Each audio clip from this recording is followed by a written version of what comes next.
Tell you who is scrapping critical race theory in the classroom is Trump's administration. They gave schools until the 28th of February to get rid of all their DEI nonsense, all their critical race indoctrination out of the classroom, or lose their federal funding. Now, what school is going to put up their hands and say, oh, yes, we'll just shut up shop because, we want to keep teaching this nonsense? None of them. But the Trump administration didn't stop there. After February 28th, they've launched just last week an online portal called Getting Rid of DEI, which is for the use of parents, of students, everyone on the ground that will, of course, be the ones aware if schools are not obeying this edict from the federal government. They say, jump online. We want to know what schools are breaking the rules. They literally tell people, if you're using this porthole, describe in as much detail as possible the discriminatory practice taking place. They call these illegal discriminatory practices. They want to identify potential areas for investigation. This is incredible.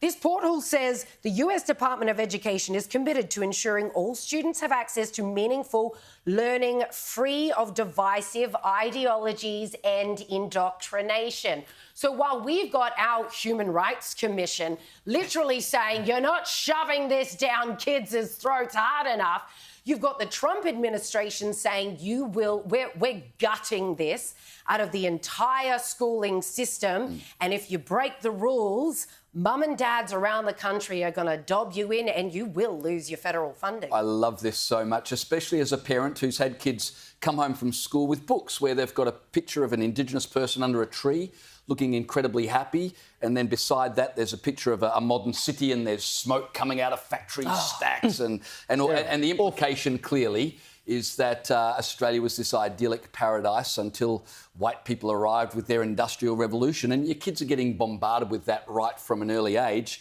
To now, my kids are in university, and we had that story just the other night about Macquarie University, where young people are being taught that if they're not Indigenous, they're a settler and a guest in this country.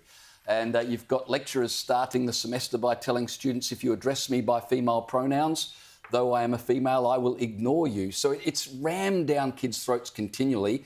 Parents in this country, you complain, it falls on deaf ears, but in the United States now you can make a legitimate complaint and the Education Department will listen and do something about it. And I'm sure those books your sons were sent home with were made by modern printers and then modern binders and all this sort of, modern technology that then allows us to read books about how it was such an idyllic lifestyle before the white man rocked up.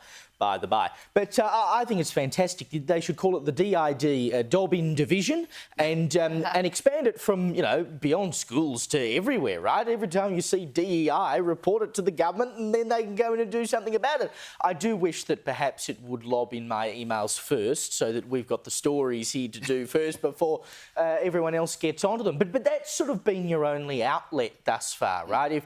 If there's something going on in a school or there's something going on that you think is dodgy in terms of DEI, that the only way you could do anything about it was to go to the media and get a journalist to report on the story and then hope they created enough of a groundswell for something to be done.